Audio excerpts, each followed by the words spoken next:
تو اس سلسلہ میں یہ نایاب کتاب، اس کے حوالے نہیں آپ کو کہیں ملیں گے، میں ریکارڈ کرا دوں، لوگوں کے کام آئے گی۔ الہلال ہے مولانا ابوالکلام آزاد رحمۃ اللہ علیہ کا، اور اس کی مکمل فائل ہے، دیوبندی حضرات نے اس کو چھپا دیا، الہلال اکیڈمی 32 شاہ عالم مارکیٹ لاہور، اور اس کی دوسری اور تیسری جلد اس میں۔ تو دوسری جلد میں سے میں پڑھتا ہوں۔ انہوں نے جب اسلام کی حکومت کے بارے میں لکھا کہ اسلامی حکومت جو ایسی حکومت لوگوں نے نہیں دیکھی، نہ بادشاہ اور رعیت کا کوئی فرق، بادشاہ تو کہتے ہی نہیں، نہ لباس میں، بلکہ یقین جانے رعایا کے آدمی کا مکان اچھا، اس کی خوراک اچھی، اس کا لباس، خلیفہ کا حال اس سے بہت خراب۔ ہاں، یہ چیز اسلامی حکومت۔ تو یہاں لکھتے ہیں، یہ 6 صفحہ دوسری جلد کا، سن لیں۔ میں یہاں تک جاتا ہوں تو ایسے ہی نہیں جاتا، اماموں کے دفتر ہیں میرے پاس 1400 سال کے، جو پڑھنے کے بعد کہتا ہوں کہ یہ باغیوں کا گروہ تھا۔ معاویہ رضی اللہ عنہ باغی تھے خلیفہ برحق کے خلاف، اور یزید بھی باغی تھا۔ یہ بھی سمجھا دوں گا کہ اماموں نے کہا باغی وہ نہیں جو حکومت کو نہ مانے، یہ حکومتوں نے گڑھی ہے اس طرح، باغی وہ ہے جو حق والے کا مقابلہ کرے، جو حق پر ہوگا وہ ایک ہی ہوگا، وہ الحق ہے، جو اس کی مخالفت کر رہے ہوں گے وہ بادشاہ اور سارے ہوں گے باغی۔ یہ فضل الباری اور المحلات دکھاؤں گا۔ یہ ایسی بات اگر ریکارڈ نہ کراؤں تو شاید دین کا یہ حصہ گم ہو جائے، قیامت تک اس کو یہ میں یاد کرا دینا چاہتا ہوں کہ لوگوں خلافت کے لیے تڑپتے رہو، دیر رات تمہارے دلوں میں یہ تمنا ہونی چاہیے کہ اسلامی خلافت دنیا میں آئے۔ اس کے لیے کوئی کام کر رہا اس کا ساتھ دو، کتابیں پڑھو، دلوں میں یہ جو جگاؤ اور یہ آگ بھڑکا لو کہ اگر اسلام کا راج نہیں دنیا میں تو مسلمانوں کا جینا جڑا یہ ذلت کی زندگی ہے۔ خدا کی کتاب معطل اور بندوں کے قانون دنیا پر چلے رہے۔ سن لیں، ہمارا عقیدہ ہے کہ اگر قیامت کے دن دنیا کے ظالموں کی صفوف عام فساق و فجار سے الگ قرار دی جائیں گی، دوسرے مجرم الگ ہوں گے، ظالموں کی صفیں الگ، تو ان میں سب سے پہلی صف یقیناً بنی امیہ کی ہوگی۔ انہی ظالموں نے اسلام کی اس روح حریت کو غارت ظلم استبداد کیا، اور اس کے عین عروج اور نشر و نما کے وقت اس کی قوت نمو کو اپنے اغراض شخصیاری سے کچل ڈالا۔ یہ جرم ہے۔ یزید کی میں شراب کو نہیں روتا، نمازیں چھوڑنے کو نہیں روتا، اس جرم کو روتا جو حضرت معاویہ رضی اللہ عنہ نے کیا۔ فرماتے انہوں نے ظالموں نے اسلام کی وہ آزادی کی روح کہ ایک ادنا بدو مسجد میں سے اٹھ کھڑا ہوتا، اور ہم نہیں تیری بات سنیں گے اور نہ مانیں گے، پہلے مطمئن کر کہ یہ کرتا کہاں سے لیا، ایک ایک چادر ہر ایک کو ملی ہے، تیرے جیسے لمبے آدمی کا کرتا کیسے بن گیا۔ یہ تھی آزادی کی روح جو غلاموں اور ادنا بندوں میں حضور نے بھر دی تھی، مگر اس کو انہوں نے چھین لیا۔ ایک طرف روپے تقسیم کیے، دوسری طرف تلوار لہرائی کہ جو بولے گا سر اڑا دیا جائے گا۔ ظالموں نے اسلام کی اس روح حریت کو غارت ظلم استبداد کیا، اور اس کے عین عروج اور نشو و نما کے وقت اس کی قوت نمو کو اپنے اغراض شخصیہ کے لیے کچل ڈالا، اپنے ذاتی مفادوں کے لیے اس روح کو کچل ڈالو کہ نہیں بولنے دیں گے کسی کو۔ حالانکہ اگر ذرا ترقی ملتی ابو بکر عمر کی طرح، ادنا بندے آج بھی یہاں سے پکڑ لیا کرتے کمانڈر ان چیف کو کہ کیا ہو رہا، مگر نہیں، وہ روح کچل گئی۔ نمازیں ہوتی نہیں، نمازیں نہیں کوئی روکے گا، آپ فکر مند نہ ہو، سکھ بھی آ جائیں گے تو نہیں روکیں گے۔ اگر یہ اسلام ہے تو خوش رہیں۔ ملا کو جو ہے ہند میں سجدے کی اجازت، نادان یہ سمجھتا ہے اسلام آزاد، اور پاگلو اسلام اس کا نام ہے، اسلام حکومت کرنے کا نام، اپنی حکومت ہو، غیروں کی حکومت میں یا وہاں انقلاب لاؤ یا ہجرت کرو، ورنہ رہنا وہاں حرام ہے۔ اسلام یہ کہتا ہے ان کا اقتدار و تسلط فی الحقیقت امر بالمعروف کے سد باب کا پہلا دن تھا۔ کہتے ہیں جب معاویہ تخت پر آئے اور ان کی اولاد آئی، وہ اسلام میں جو حکم تھا کہ اچھی بات کو اور بری بات روکو، اس کے روک دینے کا پہلا دن تھا۔ اس دن چھری پھیر دی گئی کہ کوئی ٹوک نہیں سکتا، جو جی چاہیں گے کریں گے، بول نہیں سکتا۔ نہ صرف یہ کہ انہوں نے اسلام کی جمہوریت کو غارت کر کے اس کی جگہ شخصی حکومت کی بنیاد ڈالی، جو یقیناً اعتقاد قرآن کی روح سے کفر جلی ہے۔ ان ملاؤں کو کون سمجھائے؟ وہ کہتا ہے جب جمہوری حکومت ختم ہوگی اور شخصی حکومت بن گئی کہ میرا راج اور بعد میں جس کو چاہوں گا دوں گا نا۔ عبد الملک ورید کو دے گیا، سلیمان بیٹے کو دے گیا، مگر ورید کی نیت خراب ہوگی، اس نے چاہا میں باپ کی وصیت ختم کر دوں، یعنی تماشا بن گیا اسلامی حکومت۔ مسلمان بس دیکھتے ہیں کون آ رہا، بول نہیں کچھ سکتا کیا ہو رہا۔ ورید کا جی چاہا اپنے بیٹے کو دے دوں، اور یہ جرنیل جو تھے حجاج بن یوسف اور محمد بن قاسم قتیبہ میں یہ بھی ساتھ ہوگا، انہوں نے کہا ٹھیک ہے، ورید ٹھیک کہتا، اس کے بیٹے کے سامی ہو جائیں گے، جدھر رخ دیکھتے ہیں بادشاہ کو ادھر ہو جاتے ہیں نا۔ سلیمان کو پتہ چل گیا، اس نے کہا میں نہیں یہ وصیت بدلنے دوں گا. خیر ولید مر گیا, سلیمان آ گیا, اس نے بیٹھتے حجاج کو بھی مطلب کیا, جائیداد ضبط کی, برے حال میں مارا. محمد بن قاسم کو گھوڑے کے پیچھے باندھ کر مارا کہ تم میری وصیت ختم کرنا چاہتے. یہ اسلامی حکومت سے یہ تماشے بنے. پھر قتیبہ بن مسلم مرا, موسیٰ بن نصیر گلیوں میں دھکے کھاتا, سارے جرنیل اس نے مطلب کر کے برے حال میں انہیں مارا. تو یہ حکومت تماشا بنا دی مسلمانوں. مسلمان نہیں بول سکتے, ان کا کوئی دخل نہیں, ہم کوئی زبردستی بیٹھ جائیں کس کو دیتے جائیں. تو مولانا لکھتے ہیں یہ قرآن کی اسے کفر جلی ہے, چھوٹا کفر نہیں, ننگا کفر ہے کہ ایک انسان بادشاہ بن جائے. بلکہ سب سے بڑا ظلم یہ کیا کہ اظہار حق اور امر بالمعروف کی قوت کو تلوار کے زور سے دبا دینا چاہا. پچھلوں نے نہیں, معاویہ نے. جاؤ صحابہ کے حالات دیکھو, کسی غریب نے کہا اسی کا حاکم حکم ابن عمر غفاری خود کمانڈر بنا کر بھیجا, مال غنیمت لکھا کہ سونا چاندی نکال کر مجھے دے در, باقی قرآن کے مطابق تسلیم کرو. زیاد نے یہ خط لکھا, اس نے کہا نہیں, امیر المومنین کے خط سے پہلے اللہ کی کتاب ہے, پائی پائی تقسیم ہوگی جیسے قرآن کہتا. اور سزا کیا ملی پھر اس کو, اسی وقت معطل کر کے بیڑیاں لگائیں اور وہ جیل میں پڑا. صحابی رسول اس حکومت کی بات کرتے, وہ ناراض یزید کی باتیں کرتے رہتے ہیں کہ بعد یزید کچھ بھی نہیں. وہ تو اس کے باپ کے ظلم دیکھو کہ دین کے ساتھ اس نے کیا برتاؤ کیا, کیا اسلام کا بنا, اور کس طرح اللہ کے نیک بندوں کی زبانیں کاٹی گئیں. اور مسلمانوں کی حق گوئی کو تلوار کے زور سے, اور مسلمانوں کی حق گوئی کی ترقی گناہ ورورے کو مزمل کر دیا. سہم گئے بھائی, روز کون مرتا ہے, ڈر گئے لوگ, نہیں بول سکتے. تاہم چونکہ عہد نبوت کا فیضان روحانی اور تعلیم قرآنی کا اثر ابھی بالکل تازہ تھا, حضور کا اثر اتنی جلدی تو نہیں دور ہو سکتا, ابھی لوگ تھے. اس لیے اگرچہ طرح طرح کی بدعات اور محدثات و معاصی کا بازار گرم ہو گیا تھا. یہ تمہارے اہل حدیثوں کے امام الہند لکھ رہے ہیں کہ بدعتوں کا بازار گرم تھا اور گناہ کی ریل پیل تھی, لیکن پھر بھی امر بالمعروف کی آواز کی گرج کوفہ و دمشق کے ایوان و محل کو لرزا دیتی. کبھی کبھی کوئی نکل آتا تھا دیوانہ جو محل میں جا کر اعلان کر دیتا تھا کہ بے شک اس کا سر کاٹ دیا جاتا, مگر نکلتے رہے. یہ میں نے پڑھا ایک لمبا, مگر اس میں تھوڑا سا پڑھ لیا. اب دوسری بدعت کا لکھتے ہیں, کہتے ہیں ذکر نہ کرو. انہوں نے کیے کام ہم صرف بیان نہ کریں. ستیہ ناش کیا دین کا کہ امیر المومنین علی جیسا آدمی, رسول اللہ کا داماد, خلیفہ راشد, اور رسول اللہ کے ساتھ ایسے جیسے موسیٰ کے ممبروں پر کہ جمعے کے خطبے میں بھی دوسرے حصے میں رکھ دیا کہ جہاں خطیب اور باتیں کہے یہ بھی کہے کہ لعن اللہ علی والا محبی, علی اور اس پر محبت رکھنے والوں پر لعن.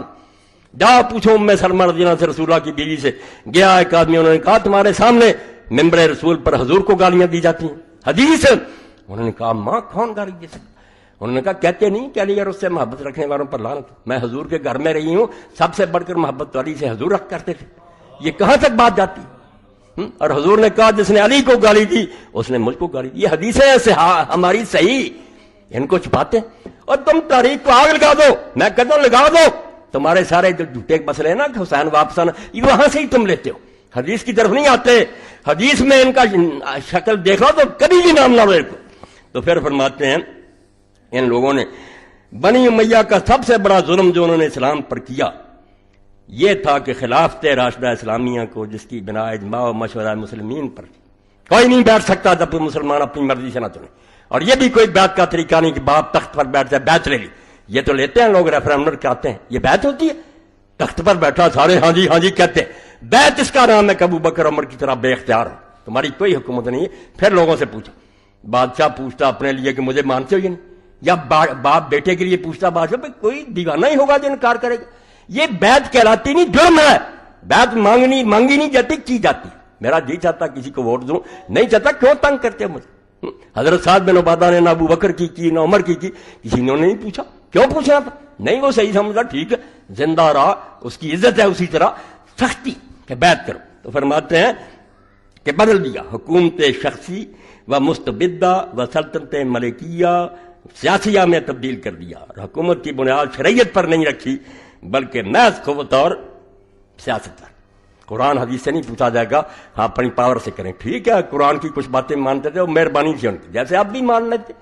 جو ان کو فائدہ مند ہو وہ اس کا نہیں انکار کرتے. یہ حکمران جو نقصان پہنچائے کہ یہ بے حیائی نہیں ہونی چاہیے, پردہ کرو, یہ کیوں تم موسیقی نہیں چھوڑو, اتحاد کی ضرورت ہے.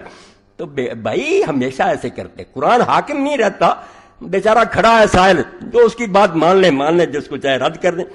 اور تاریخ اسلام کے تمام سگاروں کے بار و عالی و ادانی، بہت مشکل لکھتے تھے آندے چھوٹے بڑے اعلیٰ ادنا اس پر متفق ہیں، اور تمام اہل سنت و جماعت کا اس پر اتفاق ہے۔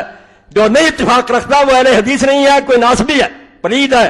اہل سنت کا اس پر اتفاق ہے کہ یہ ایک سخت بدعت تھی، اور مطابق ارشاد صادق و مصدوق علیہ الصلوۃ والسلام خود حضور کے فرمان کے مطابق ملک کے عزوز کا آغاز تھا، ظالم بادشاہی کا آغاز تھا حضرت معاویہ سے، کیونکہ آپ نے کیا دیا تھا، خلافت میرے بعد 30 سال ہے، پھر ملک کے عزوز ہے۔ نبی کو نہ جھٹلا، یہ جائیں جہاں جائیں، ہم کہتے ہیں اللہ لے جائے جنت میں، ہمیں کوئی، مگر اسلام کو نقصان پہنچے۔ ولیکن خلافت راہ گم کر کہ اول مومن اور شاہی ہم، وہی تخت، وہی تاج، وہی دربان۔ پھر لکھتے ہیں اور سنو، ازاں جملہ بنی امیہ والے مروان کی ایک سب سے بڑی ہادم شریعت اور پر معصیت و فسق و عدوان بدعت شرعیہ، دین کو تباہ کرنے والی گناہوں سے بڑی بدعت وہ تھی جس کا انتقامانہ اتباع برادران شیعہ نے شروع کیا۔ کہتے یہ بیوقوف بن گئے اور معاویہ کی غلط سنت پر چل پڑے، نفرت ہوگی، تبرہ کرتے ہیں، مگر شروع کس نے کی؟ یہ بدعت کس نے شروع کی؟ شیعوں نے نہیں کی، حضرت معاویہ نے شروع کی۔ اور افسوس ہے کہ بدبختانہ شاید آج تک کرتے ہیں، یہ شیعوں کے بارے کہتے ہیں کہ وہی سنت پر عمل کرتے ہیں۔ یعنی سب سے پہلے سرزمین اسلام میں جو رحم و محبت اور صلح و اخوت ہی کی تخم ریزی کے لیے بنی تھی کہ پیار، اسلام پیار کے لیے، سب و شتم اور لعن و تبرے کا تخم انہوں نے بویا، لعنت، اور وہی گھروں میں بیٹھ کر نہیں، مقدس مساجد اسلام میں جو صرف عبادت و طاعت الہی و اذکار و اشغال مقدسہ کے لیے بنائی گئی تھیں کہ اللہ کی یاد کی جائے اور یہاں درود پڑے جائیں، اپنے اغراض نفسانیہ منکرہ سیاسیہ سے اہل بیت نبوت اور حضرت امیر علیہ السلام پر علانیہ لعنت بھیجنی شروع کی۔ توبہ توبہ! اب کہتے ہیں صحابی کو بلانا، جنہوں نے ممبروں پر لعنت کی علی کو، علی صحابی بھی نہیں ہے، اللہ کا خوف کرو۔ اور چیختے رہے حضرت سعید بن زید جیسے اور دوسرے کہ ظالموں ممبر پر کھڑے ہو کر یہ ابو داؤد شریف میں سے نکال لو، کہ شرم نہیں آتی؟ رسول اللہ نے اسے جنتی کہا ہے، 10 جنتی صحابہ، اور تم اس کو گالیاں دے رہے ہیں۔ اس کے بعد پھر فرماتے ہیں کہ ان لوگوں نے کیا کیا کیا، بالکل دین اسلام کا تماشا بنا لیا۔ بنی امیہ کی سب سے پہلی بدعت اور اسلام و مسلمین پر ان کا اولین ظلم یہ تھا کہ نظام حکومت اسلامیہ کا تختہ یکسر اٹھ دیا اور خلافت راشدہ جمہوریہ سیاح کی جگہ مستبدہ ڈکٹیٹرشپ و ملک کے عزوز کی بنیاد ڈالی۔ یہ انقلاب بہت شدید تھا۔ آج لوگوں کو محسوس نہ ہو چلو جی جو جی چاہے آ گیا، تو یہ اس لیے کہ دین سے ہم دور ہو گئے، ہمیں پتہ ہی نہیں کہ حکومت تو ڈرائیونگ سیٹ ہے، یہ معمولی بات نہیں۔ جیسے ڈرائیور غلط بیٹھ گیا وہ رہ جائے گا جدھر کو لے جانا چاہتا، آپ کرتے رہیں دعائیں، روتے رہیں۔ وہ اگر جانا چاہتا گنگا کو، آپ مکہ نہیں جائیں گے، کبھی نہیں جائیں گے۔ حکمران جو ہے یہ امیر ہے، اس کے ہاتھ میں باغ ڈور، یہ غلط ہو گیا، سارا قبلہ ٹیڑھا ہو جائے گا۔ اس لیے فرماتے ہیں یہ انقلاب بہت شدید تھا، چھوٹی بات نہیں تھی، دین برباد ہو رہا تھا اور بہت مشکل تھا کہ ملک کو اس پر راضی کیا جائے۔ ابھی لوگ تازہ تھے، صحابہ کرام بھی ابھی موجود تھے، اور خلافت راشدہ کے واقعات بچے بچے کی زبان پر تھے۔ اس لیے کس چیز سے کام دیا گیا؟ لوگ تو تڑپتے تھے کیا ہو رہا ہے، اس لیے اس احساس اسلامی کو مٹانے کے لیے تلوار سے کام لیا گیا۔ تلواریں ننگی ہو گئیں، جلاد کھڑے ہو گئے کہ بولو جو حکومت کے خلاف بولتا، اور جس نے قوت حق و معروف سے زبان کھولی اس کو زور و شمشیر، اس کو زر و شمشیر و خنجر، ضربی۔ ابن استیاب لکھتے ہیں، ابن عبد البر استیاب میں، کہ لوگوں نے پوچھا کہ معاویہ کیوں کامیاب؟ اس نے کہا میں نے بیت المال سے لوگوں کو دینا شروع کر دیا، لٹا دیا خزانہ، جہاں سے عمر ایک انگلی شاید کی نہیں لیتا تھا جب تک امت سے اجازت نہیں لیتا، کرپشن شروع کر دی۔ زور و شمشیر و خنجر سے چپ کرایا گیا۔ رفتہ رفتہ احساس منقلب اور خیالات پلٹے کھانے لگے۔ 14ویں صدی تک پہنچتے پہنچتے سب کچھ بدل گیا، لوگوں کے دل سے وہ بات ہی نکل گئی کہ یہ حکمران کیا کرتے ہیں، ٹوکنا، اور حقیقت روز بروز مستور و محجوب ہوتی گئی، مٹ گئی ساری۔ اب ایک آخری حوالہ پڑھ دوں، اس لیے کہ یہ نہیں ملیں گی دوسری تیسری جلد جو ہے الہلال کی، ان کو تو لوگ ڈھونڈتے تھے اس زمانے، ڈاکخانوں کے آگے کھڑے ہوتے تھے مسلمان کہ الہلال کب آتا ہے۔ اس کی جو زبان تھی، ٹھیک ہے وہ بعد میں کانگریس میں مل گئے مایوس ہو کر مسلمانوں سے، مگر الہلال اور بلاغ نے مسلمانوں میں جان پھونک۔ یہ پرچے اگر کوئی پڑھے گا پتہ چلے گا کہ اسے مردہ مسلمانوں میں جان کس نے پھونکی، جہاں جہاں مسلمانوں پر ظلم ہو رہا تھا سارا۔ تو فرماتے ہیں یہ اب امام حسین کے بارے میں اشرا محرم الحرام، اس میں سے باقی چیزیں پھر پڑھوں گا، آج صرف اتنا ہی پڑھوں گا کہ کیا تھا یہ جس کے خلاف حسین اٹھا۔ بنی امیہ کی حکومت ایک غیر شرعی حکومت تھی، کوئی حکومت جس کی بنیاد جبر و شخصیت پر ہو کبھی بھی اسلامی حکومت نہیں ہو سکتی. ہاں بے شک وہ ولی ہو، نمازیں پڑھے، تہجد پڑھے، ظالم جو لوگوں کی مرضی کے بغیر آیا وہ غاصب ہے. میری زمین پر اگر کوئی قبضہ کر لے، وہاں وہ نمازیں پڑھے، مسجد تعمیر کرے، وہ غاصب ہے. زمین میری اس نے چھینی ہے، اس کا سارا کام غلط، اس کا ایک عمل بھی درست نہیں. انہوں نے اسلام کی روح حریت و جمہوریت کو غارت کیا اور مشورہ اجماع امت کی جگہ محض غلبہ جابرانہ اور مکر و خدا پر اپنی شخصی حکومت کی بنیاد رکھی. اس کو سمجھنے کے لیے ذرا پھر بعد میں چلتے جائیں آپ. بنو مروان کی جیسے میں کوئی مثالیں دیتا رہتا ہوں، کوئی بیٹے کو دے گیا، کوئی بھائی کو دے گیا، کسی نے تلوار کے، مسلمان بیچارے دم بخود آ رہا کو جا رہا، یہ تماشا ہی دیکھتے رہے. ان کا نظام حکومت شریعت الہیہ نہ تھا بلکہ محض اغراض نفسانیہ و مقاصد سیاسیہ. ایسی حالت میں ضرور تھا، یہ سن لیں حسین کا کارنامہ، وہ جانتے تھے میں بدل نہیں سکتا، ان بچوں اور عورتوں کے ساتھ بدلوں گا. ایسی حالت میں ضرور تھا کہ ظلم و جبر کے مقابلہ کی ایک مثال قائم کی جائے. یہ جو مسلمان ڈرتے چپ ہو گئے ہیں، کوئی تو تھے جو بتائے کہ یہ سب غلط ہو رہا ہے اور حق و حریت کی راہ میں جہاد کیا جاتا.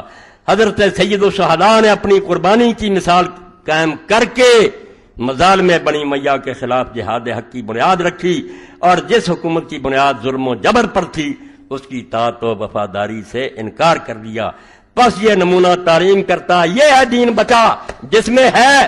میں کہتا ہوں اگر تھوڑا میں حق کہتا ہوں یہ حسین کا قصہ پڑھنے سے، ورنہ گونگے ہیں سارے کہ مسجد والے ناراض نہ ہو جائے گا. نہیں، رمز قراض حسین مختم زیاد چھے و شوراب، جو حسین کو پڑھے گا وہ خدا کی قسم کبھی حق نہیں چھپائے گا. کیوں چھپائے؟